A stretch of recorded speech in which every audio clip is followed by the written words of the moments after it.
It's easy to take hardwood cuttings.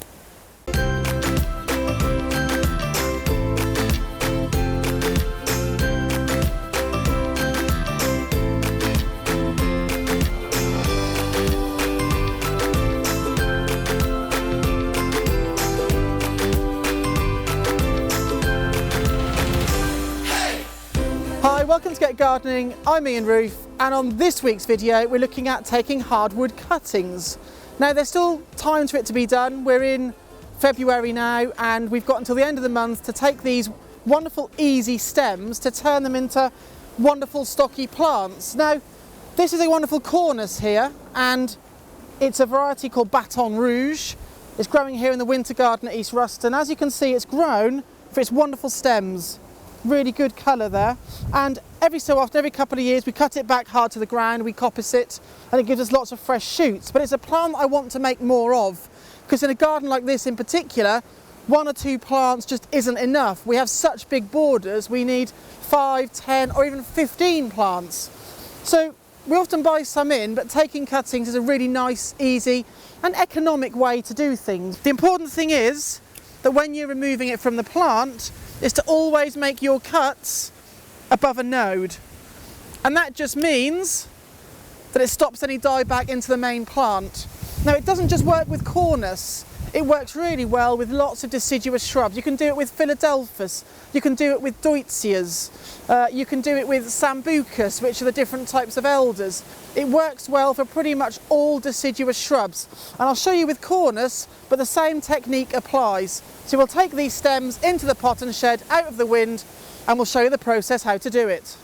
There are 2 methods that we can use to sort of get these cuttings to root. The first is we could put them outside in the garden. We could put them in a trench and we could put them in about 2/3 of their length. I'll show you how to do that in a moment, into a gritty trench in a sheltered place in the garden and just leave them. But I much prefer to put them in pots, and I'm using long toms here, and they've simply because they've got the length to them for the cuttings, okay? And then what I'll do with these is once we've potted them up, we'll put them into a cool greenhouse and just keep them somewhere out of the way. Now I'm going to fill this pot with, it's a Nursery Stock mix we call it here, but you would just find a multi-purpose from the local garden centre. And I've mixed it equal parts with a Johnninus number 3. So it's a soil-based compost, and as you can see, it's such a beautiful mix. You can see all the loam in there, you know, it is lovely. And also you'll find little pellets of slow-release fertiliser, which the cuttings will use once they have rooted. There we are, but that's just a really wonderful mix. So I'm going to fill this pot up, not be too fancy about it, and I'm going to firm it down as well, just a bit, and that just sits there for the moment, okay? Now the next bit is we need to actually prepare our cuttings. Now what we've done is we've taken these cuttings off the plant in the garden and I've whisked them into the potting shed, and we're now going to prep them. So the important thing is our top cut is made above a node. You see that there? There's our little node, and our top cut is slanting and it's made above a node.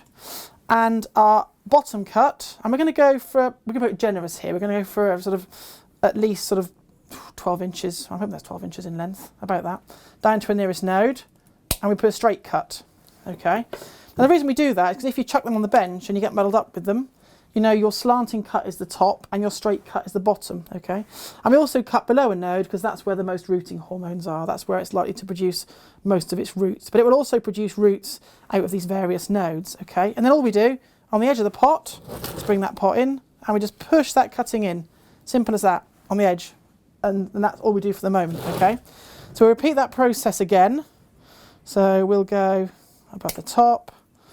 I'll make it, this will be a bit short, it doesn't matter too much.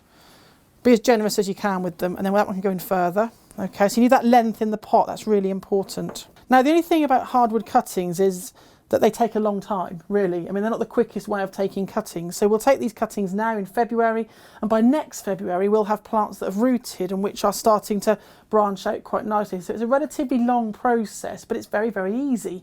And if you want to make lots of deciduous shrubs for hedges or for filling the borders, or you want to take them to a local garden club to sell, and this is a great way to do it. It's easy, and once you sort of put them in these containers and watered them, labelled them, put them in a cool greenhouse or just somewhere sheltered and leave them to it, that is very much all you have to do. I mean, if the weather warms up later in the spring or early summer and there's every chance they might dry out, then you could stand these in a watering tray and just keep a small amount of water in the bottom, and that will be fine. But they really are extremely low maintenance cuttings. There's, they're not likely to rot off, they're not likely to get botrytis, they don't need sort of mollycoddling too much, so it's very, very easy. Now I did get something else just to try while we're doing the cuttings, and this is a Viburnum bodnantense Dawn, and you can see it's just now starting to flower there with its lovely pink scented flowers. So the same rule applies, slanting cut above. We'll take these side shoots off because we don't want them. Okay, we'll clean them up, and that one there. Then a cut below, and then into the pot again, okay? And what you'll see, which is consistent, is we're trying to go for roughly sort of pencil size. That's a good rule. But you can't always find it on some of the corners, but do not worry because they will produce plants. We'll do one more of these Viburnums just to show you. Side shoots off, slanting cut at the top, clean that side shoot off again, straight cut at the bottom, okay? And then in we go and push it right down. Simple as that. I forgot to say this week on Get Gardening. I forget.